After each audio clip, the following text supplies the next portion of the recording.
Poviem tak, že termínový kalendár už sa práve začína robiť na budúcu sezónu.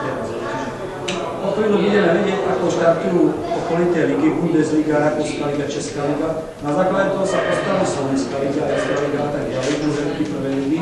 A na základe toho sa postavia, hneď ešte v júni to bude možno známe, ako by sa mohli robiť mládežnícke ligy. Buď to vyjde tie termíny, alebo nie. Ak sa nám na ten termín nikto neprihlási, že mu to tiež nevyhovuje, tak... Ako to robia všechno do Paloma, že to stihne? Že v marci už za chvíľočku vidíme, sú už oznámené, kto sa prihlásil a v apríli mali vonku 10 koná. Tam to stihne, Sýma zodpovednejších organizátorov, ktorí to chcú robiť a to si nedostaví záujem o to, že čo chcú organizovať podstatne skôr ako u nás. Asi to bude aj smysl. Ak mi poviete, budúci rok, že kedy bol vhodný termín nástupcov Slovenska a napíšete to na výbor, ktorý bude rokovať o mesiac a pol alebo o 2. A nikto nebude mať proti tomu, že to možno, že teraz to napíšte vhodný termín. Prejdeme to na komisiu mládeže, napríklad v čase, ak sa nám podarí zísť, a kľudne ten termín môže byť ako záväzný do konkurzových podmienok na budúci rok.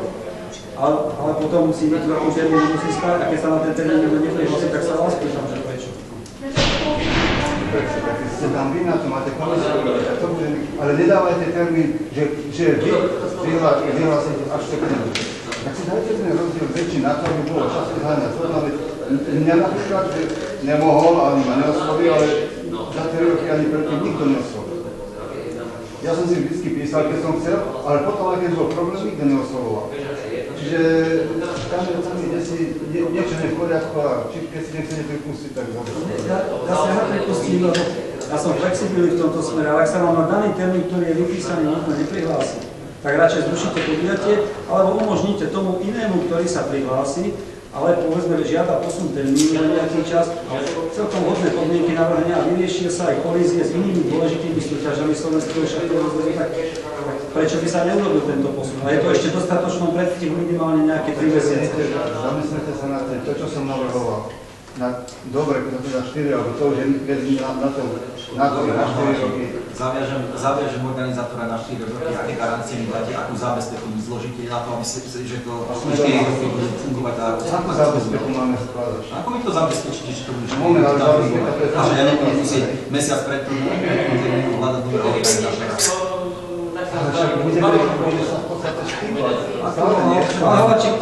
Ja vás teraz teším za slovo. Vy ste vyhlásili pred 2 rokmi, že urobíte jeden super turnaj s 200 účastníkmi a že všetky kategórie budú vyhodnotené. Prišiel som tam so svojimi hráčmi aj s dievčatami, ktoré nedostali ani cenu. No teraz sa pýtam, prečo nedostali, keď ste vyhlásili aj dievčenské kategórie. Kto to bolo?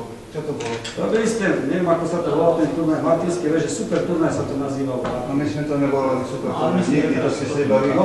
No, bolo to takéto podujatie, Bavme sa o tom termíne pre tie deti. Ja navrhujem jún, júl, lepší začiatok júla ako koniec júna. To sa ešte zmení. U mňa jednoznačne v pláni, tam ma spúkli, vyhlásil ten, že ja tomu vôbec nerozumiem ani s gažikom. Pamätáš, vy tomu nerozumiem.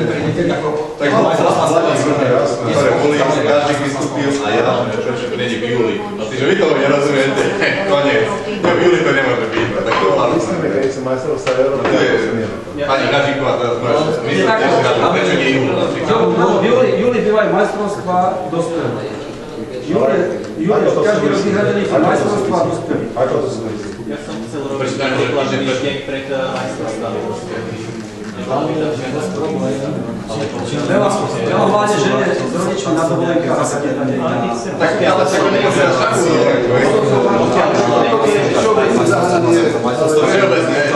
lebo veľa som tak pôjde tu na dovolenku. Vidí to len moja záležitosť. Tento termín 1. júlový odsúhlasí výkonný výbor. Komisia mládeže si doporučia výkonný výbor, nemá s tým problém. Nie je to v kalendári. To nie je moje rozumie. Ja napríklad aj u nás som. Ja všetko nedám do kopy a už môžeme ísť. Na týchto majstrovstvách. Bude bola tá výhrada, ak je to destinácia, ale nemám istotú, že v minulosti. keď budeme... On povedal, že je to síce veľmi pekné, ale je to na ceny pekné. Je to drahšie o 10% ako povedzem vládi predplaní. Je, nemusíme debatovať, je. A mne osobne ako trénerovi brutálne vadí, že tu prídu deti, a na tých úrovniach 7 partí, tu tomu dostane 6 aj, a nakoniec zo 6 partí za kalendárny rok zíde majster Slovenskej republiky. Tak to je na hlavu. A hovorím, toto by sa malo možno už aj na konferencii uzakoniť, aby na výkonný ísť. Minimálny počet zápasov, čo musí byť tých povedzme 9. Minimum, ktoré sa nesmie prekročiť. A je to aj možnosť, ako sa to dozvedel aj Linkrenácie, prečo nezlučiť niektoré kategórie. Nie, že malé dievčatka s väčšími, ale prečo nie malé dievčatka s malými chlapcami a tak ďalej. Je niekto proti tu nás trénerov, že by sa dievčatka a chlapci dali do kopy, povedzme do 8 alebo do 10, že sa ju tlačia a tí hodnotia sa samostatne. Tak to sa bežne robia, tak ako to je. Tak sa aj robili, ale tí chlapci, ktorí sú nič nešlo, sem tam nejaké boli popičkali tým dievčatám a potom nemi zaručia, že nie sú ovplyvnené poradne. Ale to sa môže aj takto urobiť. Kamarátka, pustím kamarátku, jak ja môžem zaručiť, že tančujem a nemusím len v tom kole, môže sa aj dostať. Ale tu je väčšia pravdepodobnosť. Tí, čo už hrajú to medaily, tí si medzi sebou nepoznajú. Ale keď bude hrať taký chlapec, ktorému už nejde medailu, dievčatá, ktorému ešte nemá medailu, tak tam je dobrá pravdepodobnosť, že oni sa hovoria, alebo tréneri medzi sebou niečo hovoria. Však by si to mohol. Dobre, zase čo to predpoklady, čo je tam číslo. Ale vieš, že je to niekde inde. Gregor, ešte má nás chcem sa spýtať, a potom je stretenia pre reprezentáciu. Je tam 5, 6 reprezentantiek a v Rusku to je tak, že je tam 5-6 reprezentantiek a je tam 500 trénerov v tom auditoriu a počúvajú to. Nemôžete to robiť takýmto systémom, tí tréneri nebudú vstupovať do toho tréningového procesu, ale chcú to vidieť. Pretože bolo stretnutie s Dvoreckým a moji tréneri by sa určite rádi zúčastnili, ale nemohli sa. Takže keď organizujete nejakého špičkového trénera a myslíte niečo, čo je pre trénerov zaujímavé, tak to tam treba napísať na ten web. Je to pre reprezentáciu plus voľný vstup pre slovenských trénerov. Potom tí tréneri nebudú mať pocit, že sú nejak diskriminovaní, že sa na nich zabúda a rôzne iné. Zopár pokusov už bolo, hej. Aj tam nebolo striktne. Bol tu kyslo, hej. Tí, čo prejavili záujem. Ja som prejavil a dostal som sa na tretí deň, ale nevadí. Ďalšia vec. Vy sa snažíte v tréningovom procese podporovať reprezentáciu. To je cestné. Vy musíte podporovať tréningový proces. Máte tu skupiny 8, 10, 12, 14. Vy musíte nájsť nejaký systém preto, aby ste podporili tréningový proces týchto skupín. Nie špičkových jednotlivcov, skupín. Iba v skupine dostanete nejaký konkurenčný efekt. Iba v skupine sa vám zistíte, že kto, aj keď je chudobný, je talent. Keď to takto neurobíte, tie talenty nenájdete. To si musí troška aj ľudí usporiadať, lebo to už troška trénovať nemá nižšej úrovni. Pokiaľ dobre funguje klub, tak sa trénuje väčšinou v skupine. Keď sa schádzajú raz, dvakrát alebo trikrát v týždni, tam sa už tie skupiny približne rovnakých hráčov vytvoria. A pokiaľ je tam nejaký pár ligových hráčov, či prvoligových alebo extraligových, takto aj funguje. Ale nehovorím o tréningovom procese len v kluboch. Ja hovorím o tréningovom procese v rámci Slovenského šachového zväzu. Vy máte sústredenie, kde niektorí sú dotovaní, niektorí nie sú dotovaní, ale stačilo by zadefinovať. Slovenský šachový zväz platí trénera, milé detičky a rodičia, od privítania s otvorenou náručou, vy musíte zaplatiť ubytovanie a stravu a cesta je vo vašej režii. Keď to bolo takto striktne markantne povedané, tak možno tam máte dosť tých účastníkov. Musíte toto napísať pánovi rektovi, že je to kompetencii. Ale ja to nikomu neviem písať, to je pre mňa normálna vec, že ja nikoho nediskriminujem. A toto je akože diskriminácia. Veď aj pre mňa, ale tu teraz hovoríte na nesprávne povore, tak by som to robil. Tie podmienky, čo sú tam nastavené, ja neviem, nemyslím, že to je diskriminácia. Každý z tých účastníkov si tam platí svoj vlastný podmienky. Nie, vy ste teraz zadefinovali, že 1., 2., 3. dáte 50% zľavu. Takže kto im to zaplatí? Tí ostatní? Prečo? Nie.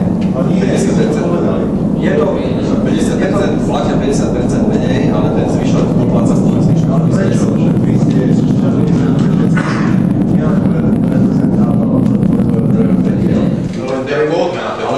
nejakým spôsobom musíme tie To zaplatí deti, ceny. ktoré sú najúspešnejšie, odmeniť, hej, a umožniť im v podstate trénovať trošku za To je práve to, čo spomínala pani Vaneková, že na som deti za úspechy. Prečo by nemali byť najlepší zvýhodnení pri organizovaní tréningových sústredení? No, mňa nie sú napríklad zvýhodnení. Prečo by mali byť zvýhodnení v mojom tréningovom procese tí najlepší?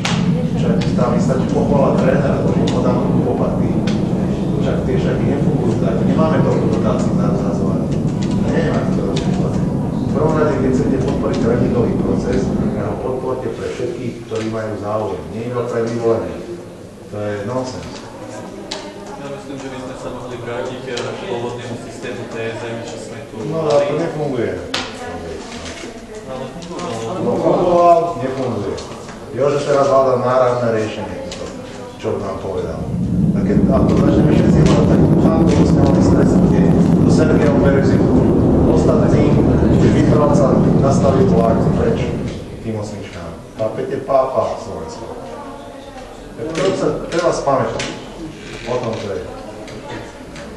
Spamätať sa dá vtedy, keď je podpora, hlavne z tých úradov, ktoré by mohli podporovať, keď je podpora rodičov a celého plena, dá sa povedať, funkcionára. To je symbióza. To je jedna rodina, dá sa povedať.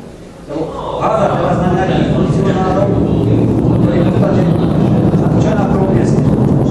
Šaková svetské úspechy na šakové reprezentácie. Podporia ministerstvo. Tam je najväčšia časť dotácie. Aby sa zabezpečila celá činnosť šakového zväzu, čiže tie prostriedky schvaľujú zástupcovia celej rady. Na čo všetko majú byť rozdelené. Pokiaľ je na túto etapu trénovania, povedzme, ja neviem, 10 000 eur alebo 20 000 eur, tak viac sa nedá rozdeliť, tak sa rozdelí. Samozrejme, pre tých najlepších podporu na ich účasť na majstrovstvách sveta Európy na vrcholných podujatiach, kde sa tiež zúčastňujú tréneri špičkoví, ktorí podávajú ten servis kompletný. No a potom samozrejme na ich prípravu. No a keď sa tie prostriedky, keby bolo dosť prostriedkov, preto sa rozbieha